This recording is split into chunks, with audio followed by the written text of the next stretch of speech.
Welcome to the Bougie Black Brother Network.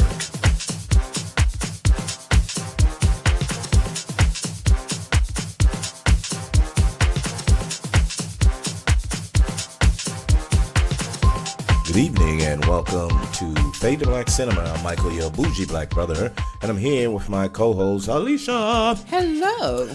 And we just finished seeing Astra, the Brad Pitt new movie, because we saw two good Brad Pitt movies this year. We saw Once Upon a Time in Hollywood, the Tarantino movie, and this sci-fi movie, which I have to say, I didn't expect this to be anything. I thought it was going to be like, there was another movie that we saw about the guy who went to space and just something ordinary. With Matthew. No. I didn't think it would even be like Interstellar. Okay. I didn't think it would be like Interstellar. I thought it was going to be something current. Yeah, because you remember you said you didn't read the details of. Yeah, I didn't. But with the reviews that you saw, the trailers, not the reviews. When you saw the trailers, it didn't really give you. It didn't explain anything other than we need you to go out and look for your father. Yeah, exactly. But you didn't know it was new. You didn't know it was old. You didn't know it was what. You just knew his father was a colonel or whatever that went out in space. Astronaut. He was also an astronaut. He was also an astronaut. And went out in space. You don't know where in space because they never told you that. But he was grabbed to say, go help us find your father. Yeah, it was more so help us find your father. Yeah, and then that's what it really was about. But overall, But it was a bigger movie then. Right. You really didn't know until you went to see it. So it was interesting. So it was an interesting. How would you say story? His astronaut Roy McBride undertakes a mission across an unforgiving solar system to uncover the truth about his missing father and his doomed expedition that now, 30 years later, threatens the universe. So that's what it said, but it didn't look like it. So it was weird because it didn't look like it. So it got good reviews. So I really wanted to see it. And Brad Pitt doesn't do a lot of trashy movies.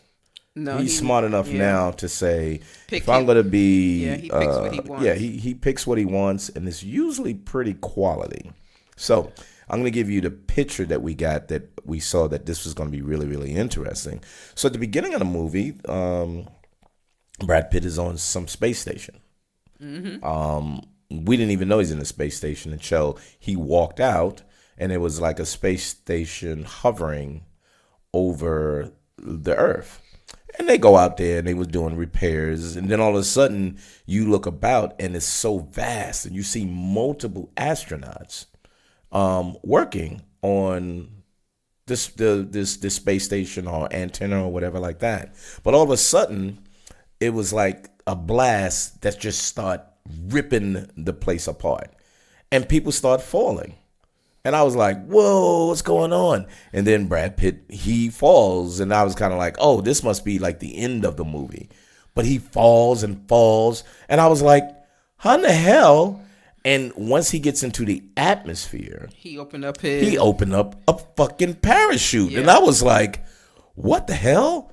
But even when he opens his parachute, the debris from the station that was up was cutting into his parachute. So he couldn't keep the control. So how did a person like this able to survive?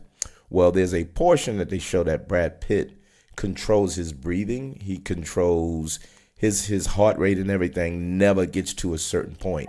He has always been able to control it. So when things happen, he keeps his composure a lot better than most. Yeah, because and after you when that happened and he fell, then they picked him up. Yeah, they picked him up, and then he recovered. Right, but what was so interesting, it was like a computer, virtual psychologist. Let's say that. Yeah, a virtual psychologist, very good. And basically asked him, so how are you feeling?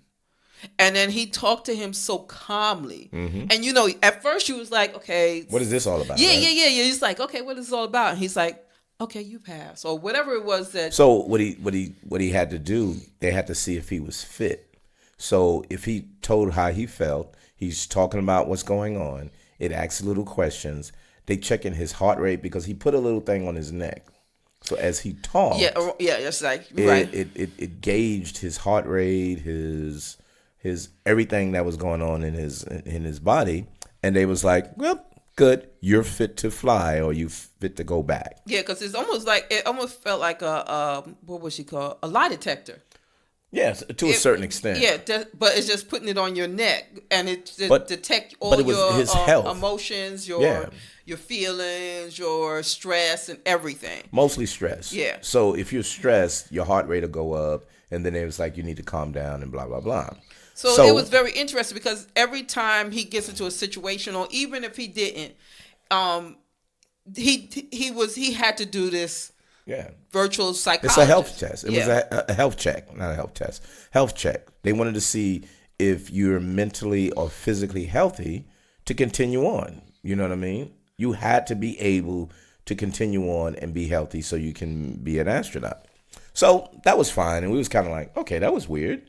And then it was like, we need to see you. And they wanted to see you at such and such, some place. So they take him there, and they said, there's a mission we'd like you to go on. It was extraordinary. We're glad you was fine, blah, blah, blah. But there's something that we want you to check on.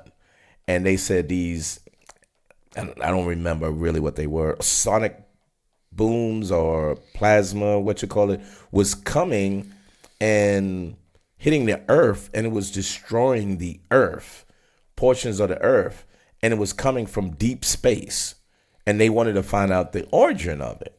And they was like, but your dad was on a mission that was 30 years ago, and he was like, yeah, he was a hero, but we need to find out if he can help us find out the cause of the sonic blast that is hitting earth and going from there.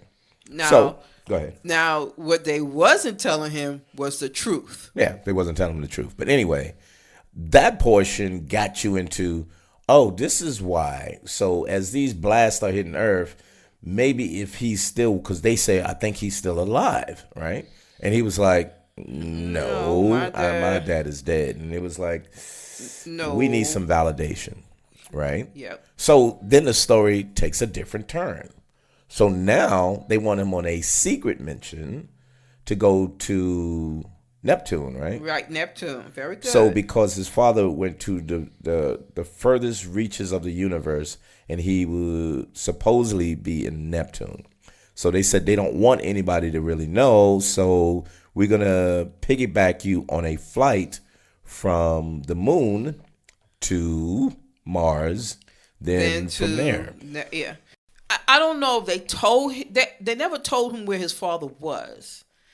They got him as far as Mars, and then so they can contact him. Right, okay. right. Yeah, I went too far. Yeah, and so the thing what was interesting, they said, okay, we want you to talk to your father.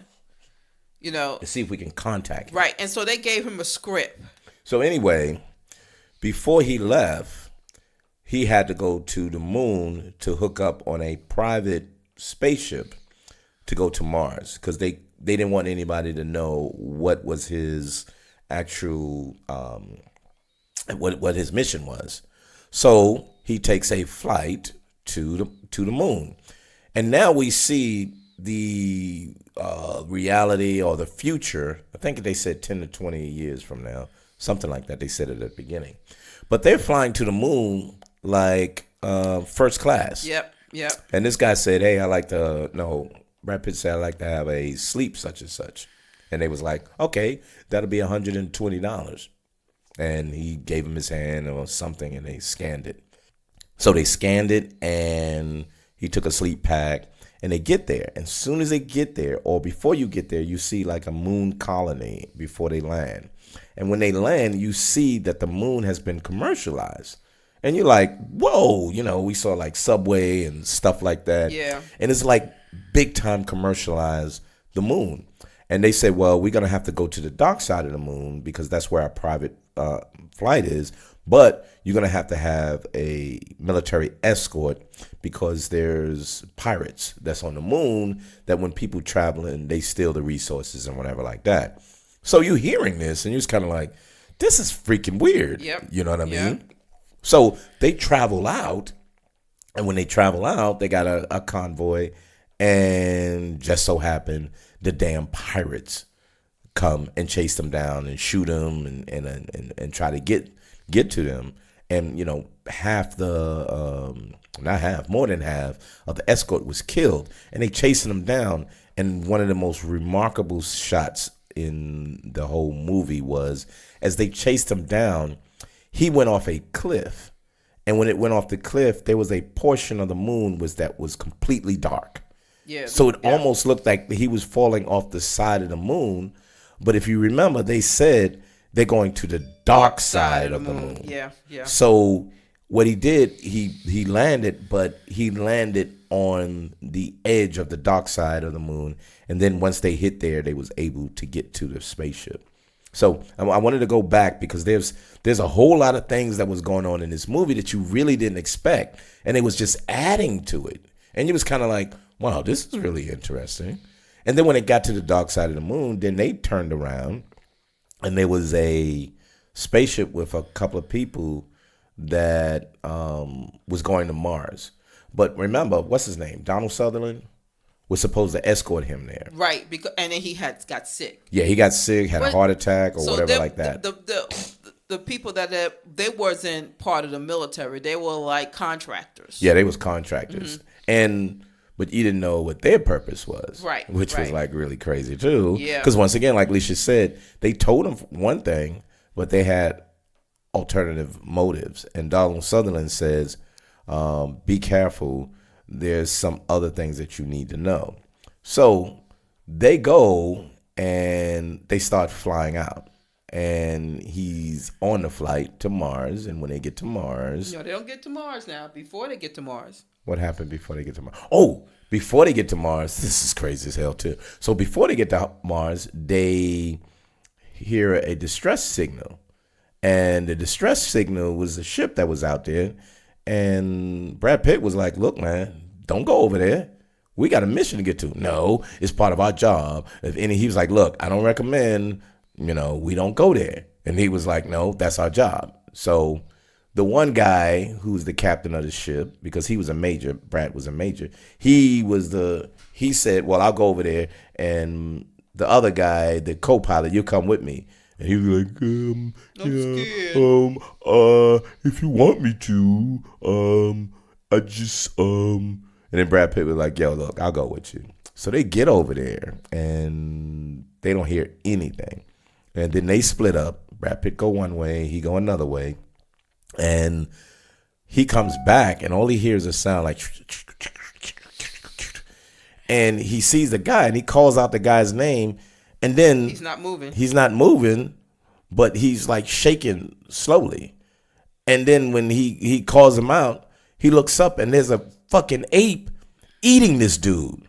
Broke through his mask and started eating him.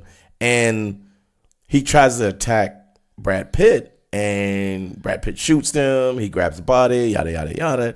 But the science monkeys got loose and killed the fucking staff and everything. Yeah. So they bring him back, and the captain's dead. The fucking captain is dead. Captain is dead. But they proceed on to Mars. Okay, they go to Mars. And once they get there, that's when Brad Pitt is sitting with a whole government group, I guess, and say, here's the messages that's going out, you know what I mean, to your father. I need you to sit in this room and go from there.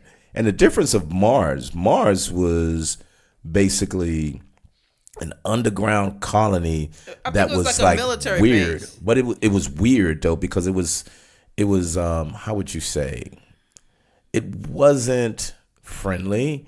it looked more sci-fi than like the moon was. It wasn't commercialized. Yeah, it wasn't commercialized. No, no, So no. you could see the difference between the two. So that was kind of odd. And then he started broadcasting pre-script. And that's what you were saying, baby.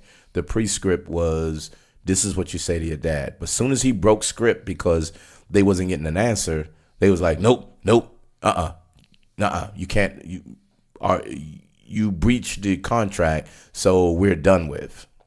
And it was kind of like, he was like, what the fuck, right? So he went back to a room because there was a small room that was there, and he went back through the health check again. And the health check was fine. And then, what's her name showed up? Ruth Negga. She's cool. She's a really great actress. Oh, yeah, she is. I love her. She's a really good actress. Yeah. So she told him, so you don't really know about your dad. You don't even know why you're here, do you? Yep. He was like, no, we supposed to contact him. He said, and she said, your dad, my parents went with your dad. And your dad killed my parents. So I don't know what's going on, but there's a rocket that's leaving to go where your father is. He said, but they didn't tell me that. She said, I can get you there, but I can't get you on the ship. That's all on you. And I was like, whoa. So that's the part of the story that he didn't understand, that, wait a minute, my dad was talked about as a hero, but yet she's telling me that, oh, yeah, your father's a killer. Yep. And she said, here's the proof. And she plugged that, that recording in.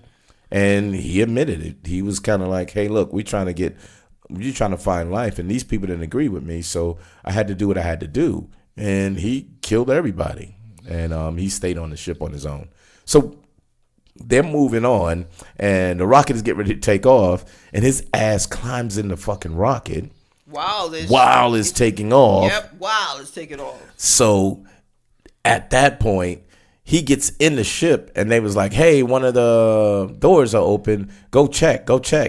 And they find out Brad Pitt is in there. And they was like, hey, stop what you're doing. Hey, stop. And he was like, no, I mean you no harm. So they start attacking him.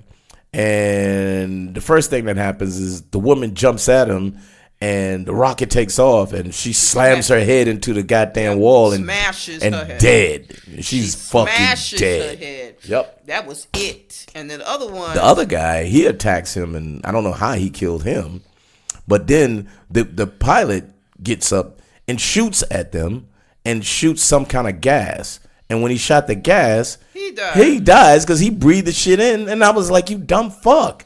What the hell? So he put it on. Brad Pitt is all alone now because he killed the three. Remember, it was four. Yep. The first guy died from stopping when he did shit not supposed to. Yep. And then the other three died by attacking him. So he gets on there, and for months, it was like, 90 days or so? Yeah, it was like 80 something days. Mm-hmm. And he recorded everything. He was like, I didn't mean to do it, but they attacked me, and I'm trying to, find my father so we can end this. So he wanted to bring him back because he wanted to bring him back. I think the actual mission was to kill his father. Well, they wanted to kill him and some kind of device to blow up the spaceship. Yeah, and they wanted that to be totally destroyed because those blasts were going out, and it was traveling through space that it picked up speed, and it came all the way to Earth, and it was hitting Earth. Yeah, because Brad was. For the part he played, he was a fucking smart ass astronaut. He was smart. He was really good. He knew how to manipulate the virtual psychologist. Mm-hmm. Because it was like he almost knew what to say and how to say it, and to calm him. Like you said, he knew how to control himself to calm himself to the point. Because he was just doing this all through the movie. This is what he was doing. Right. It was almost like a diary. Yeah. And that's what we didn't say. So you're probably alluding to it, but he had a commentary over what was going on. So you hear his thoughts as things were going on. So he didn't talk a lot in the movie, but you hear him talk in his mind about things that's going on. So he wasn't really a big talker and conversating, but you heard what he was going through because his commentating was over the top as things were happening. Oh yeah, because he did have his relationship with his wife, but the movie was. The movie just like played himself, and as times you seen how he was. Yep. Yep. And so how he treated his wife, and then when you met his father, then you see the Similarities. yeah, of them both, and then you was like, dude, you were treating your wife like your father was treating y'all. Exactly. Because as soon as he met his father was like, look, it's about the mission. Oh, I didn't care about you or your mother. Yep, that's exactly. But in his mind, he saw his father and tried to emulate him. Yes. And he tried to emulate everything that his father was. And then when his father realized, wow, you're just like me, we could have done a lot of things together, he realized that he was ruining his life by believing something that his father was, and to be that way, but didn't realize that was ruining his life. Yeah, that was ruining his life. Yeah. And so the bigger picture on this whole thing, so he did get this with his father, and his father didn't want to come back. He was just like, let me go. Yeah. This is the only purpose in my life, so I would rather die here. So that was the case in that. But the psychological, relationship between him and his father, that was coming along in the movie, but you didn't realize it got to that until you met his father. Yeah, because that was the first time last time he seen his father, he was a teenager. Mm-hmm. And that was a broadcast. Right. And it wasn't physically. Yeah. It was a broadcast while he was still out there. Yeah, and then he finally got to see his father as an astronaut. And the last time he seen his father, the father said, because his father was going to drag his ass right into space with him. Yep. And he was like, let me go. Just let me go. And yep. He was like, yo, you crazy motherfucker.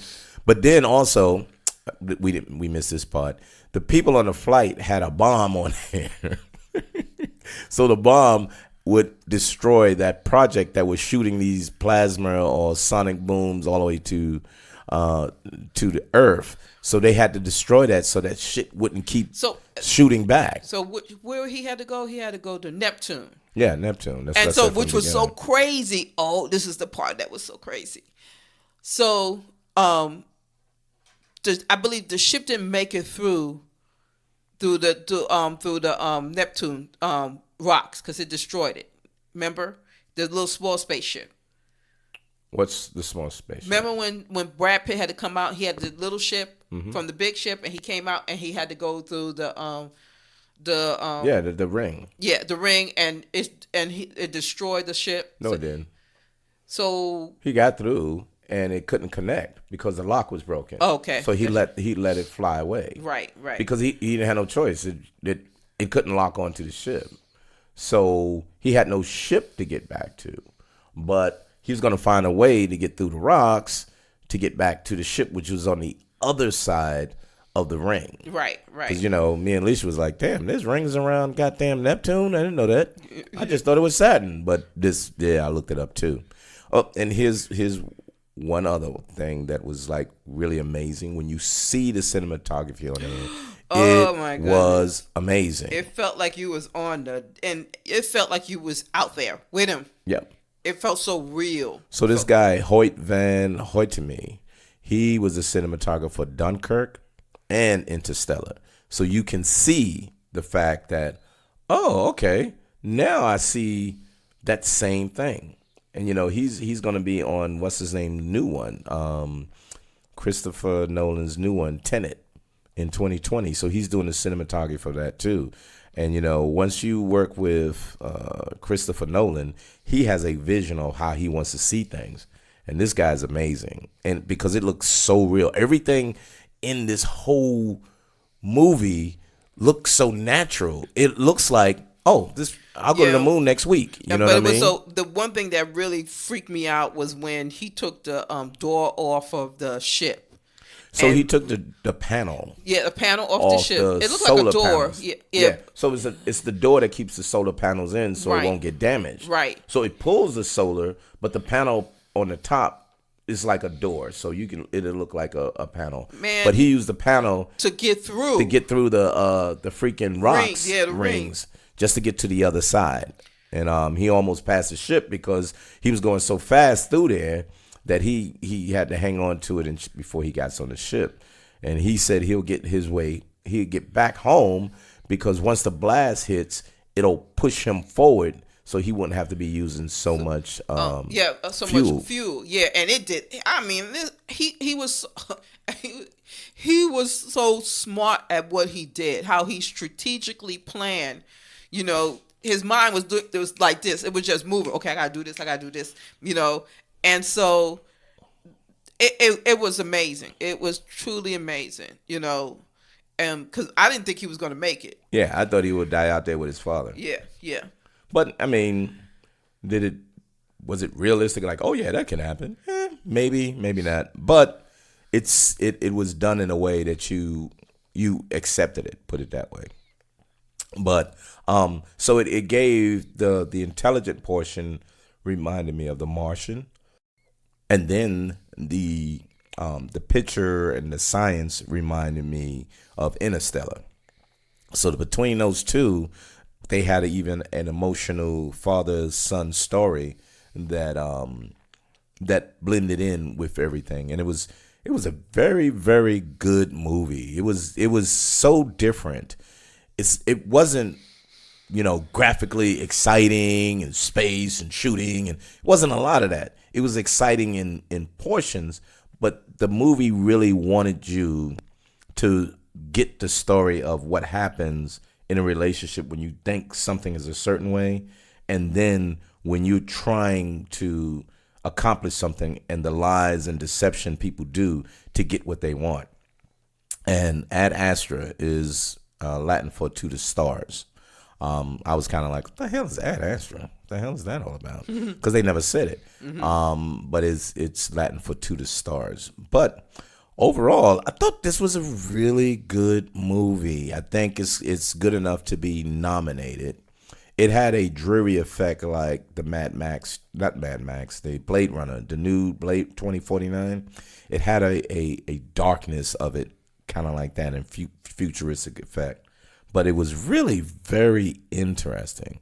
But people would think it's boring because it was a slow buildup of a lot of things, and then it'll show you one thing, and then it'll bring it back down. Yeah, it'll show a little bit. And I then think bring people it back had down. a different expectations of what the movie was supposed to be.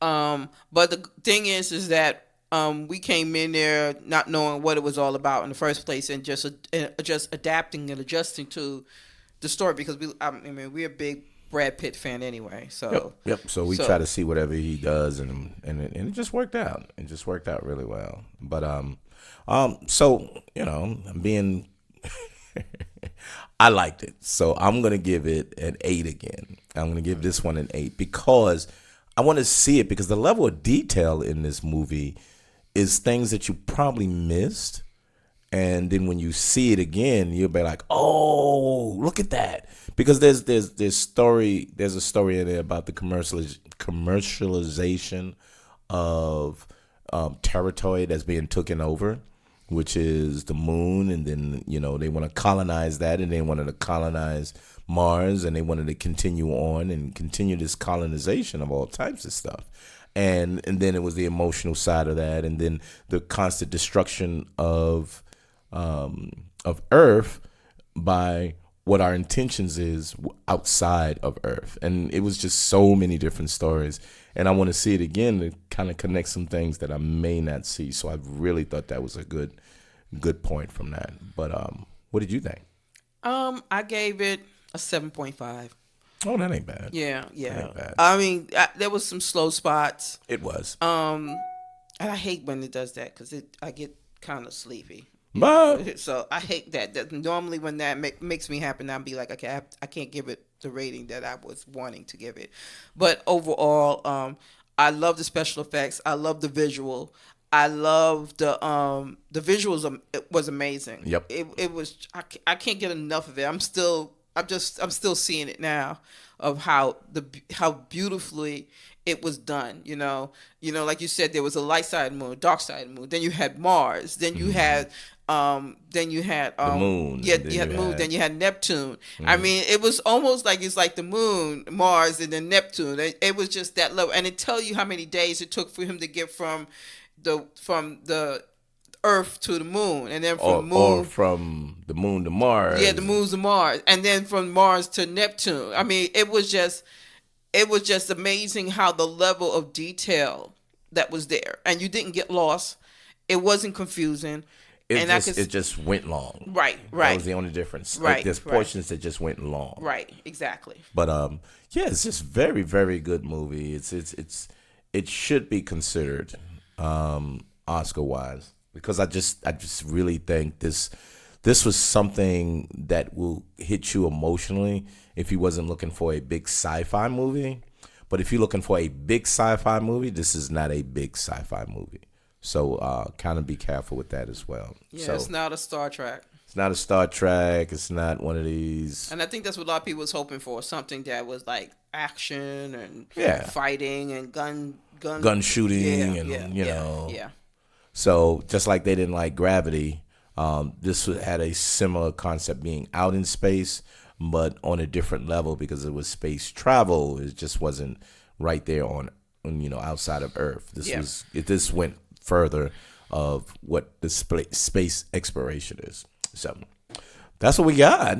7, 5, and 8. Fade to Black Cinema every Wednesday. Hear our reviews and check us out on all podcast downloads. Fade to Black Cinema, or bougieblackbrother.com, and hit that link and you can see all the actual reviews. Or Bougie Black Brother Network or YouTube, if you happen to just switch over and say, oh, hey, I can listen to something that's on there while I'm looking at it YouTube.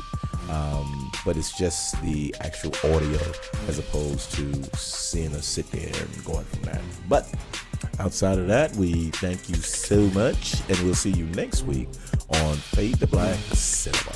Thank you. Bye.